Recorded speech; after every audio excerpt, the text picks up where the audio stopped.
got to talk about CNN a little bit more today because, man, oh man, did I come across some interesting stuff.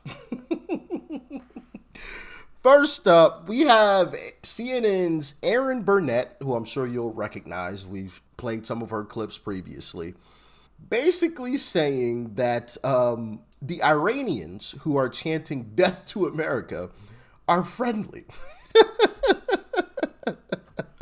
Yeah, you can't make this stuff up, man. You can't make this stuff up. The CNN is just propaganda. I mean, literally propaganda. Anyway, let's dive in. To Israel stays in place, and that is part of the discussion, right? Yes, absolutely part of the discussion. And, you know, I remember, Dan, at one point being in Tehran years ago, and they're chanting death to America all around me, even as I say, oh, I'm an American reporting for CNN, and they were happy to speak to me. So that those two is sort of jarring realities of the chant, and yet the friendliness have existed together.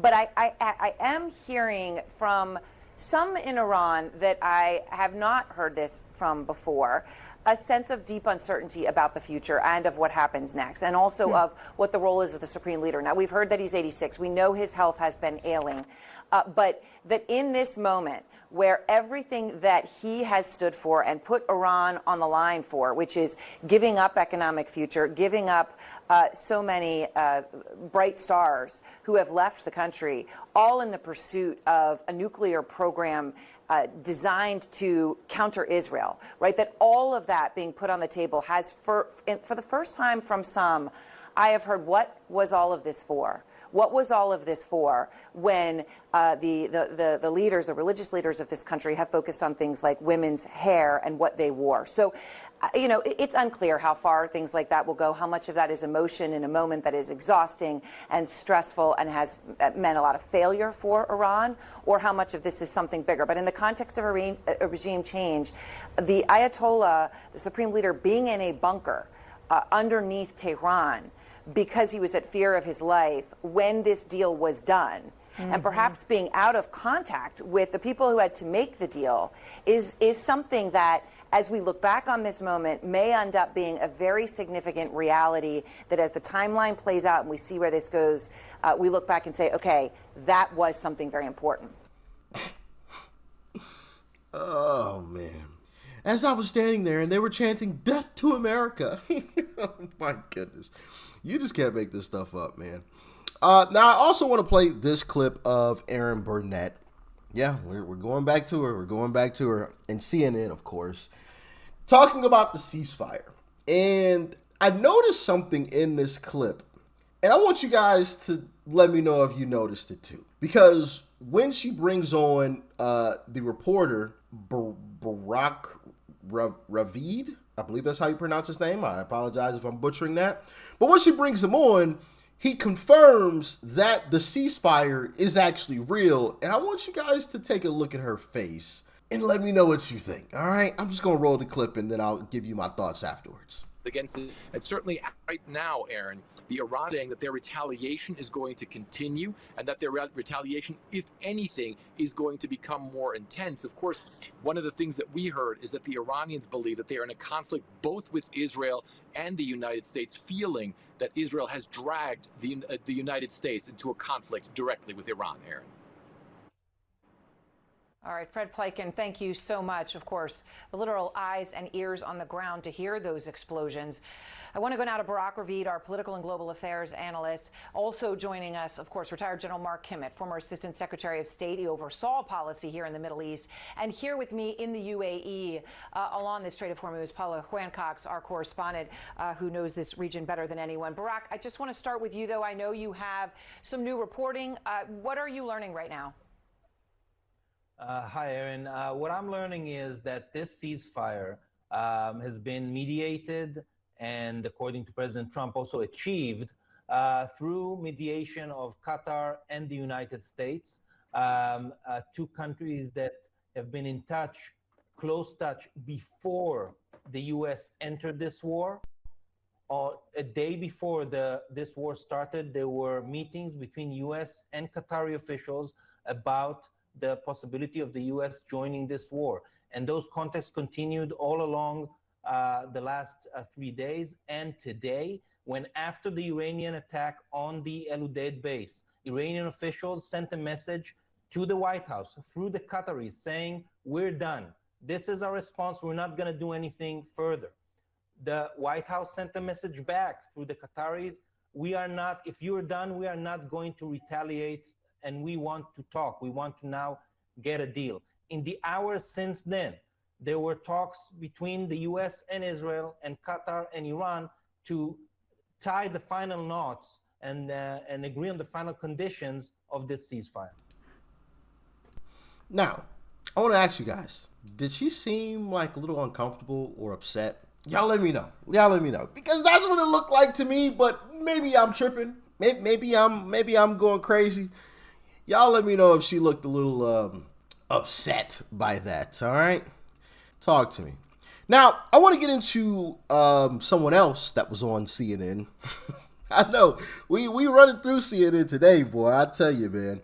But Joyless Reid, yeah, she went on CNN and just started spewing some nonsense. You know, it's like these folks, whatever Trump says, they go the other way. Doesn't matter what it is, okay? It doesn't matter what it is. And I know I used the example the other day, Trump could come up with the cure to cancer, and a lot of you agreed, like it's like literally the Democrat Party will come out and their constituents will all come out and say, well, we didn't need a cure from Donald Trump. We don't want a cure from Donald Trump.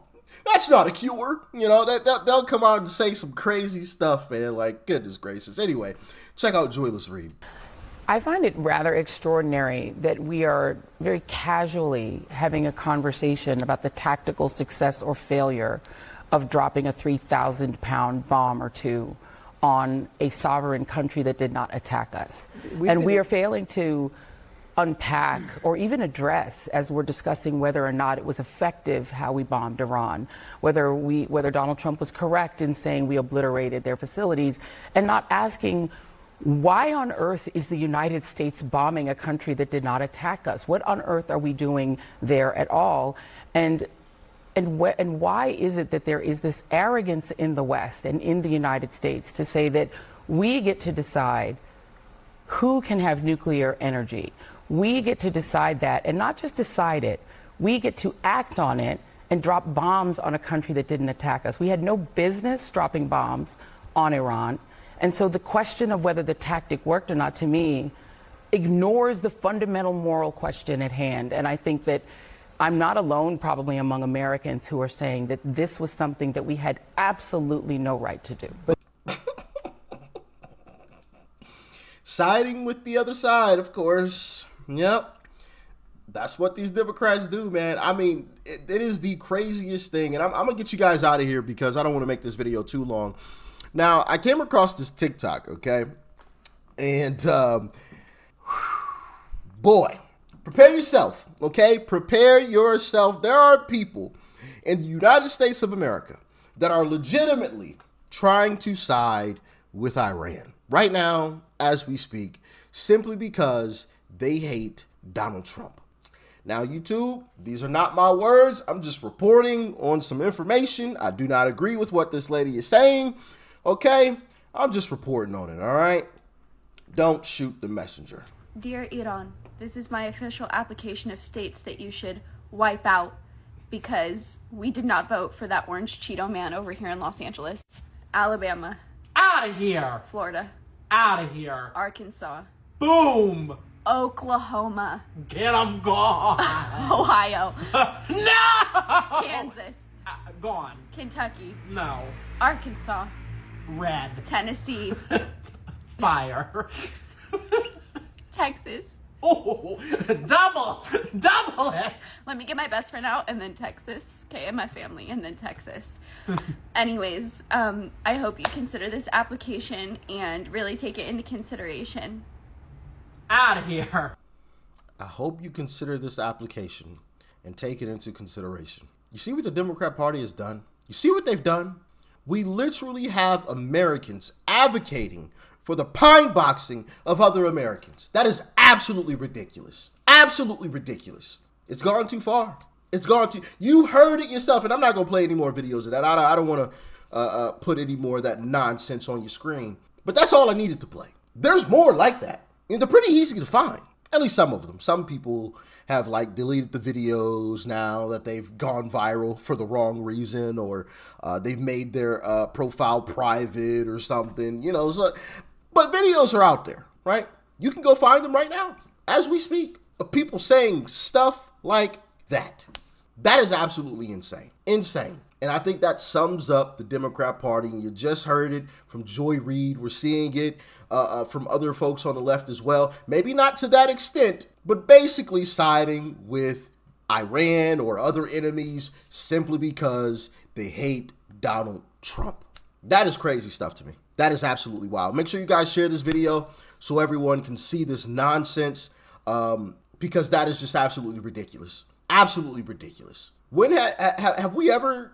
Has there ever been a video of somebody on the right doing something like that, saying stuff like that? I can't recall. Genuinely, I can't recall, because that is disgusting. That is disgusting. Simply because you disagree, you're asking another country to wipe people off the face of the earth because we disagree. So much for the loving left, right? They're all about love, tolerance, acceptance, and diversity, right? Except when it comes to ideas, apparently. They're all about love and positivity until you disagree with them. Then all of that love and positivity goes out the window, and they call or they try to talk to other countries to pine box your own fellow American citizens. It's ridiculous, man. Ridiculous. I hope the Democrat Party sinks. Completely sinks. This is disgusting stuff. This needs to end. Y'all get in the comments and let me know what you think. Make sure you guys share the video. It's the arrow button down below. Copy the link. Send it to everybody. Because America needs to see that.